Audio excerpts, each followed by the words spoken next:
Okay guys, mao ni ang kining lubi nga dwarf, no? Dwarf ni siya nga lubi.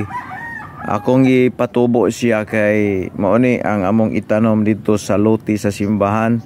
Na anak ko ay natanom ditong usa, ambot kong buhi pa baka katukaron, wala naman ko nakaadto dito, pero ako natong gitanom.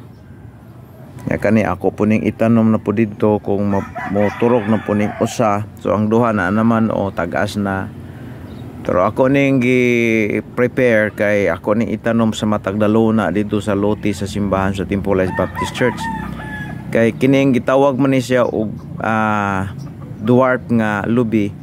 So 5 years o 3 years nimong tanom maka mamunga na ni siya.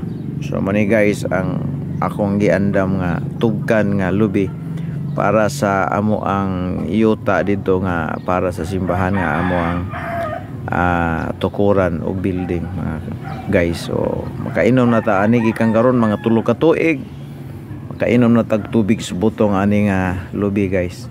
Salamat sa pagtanaw.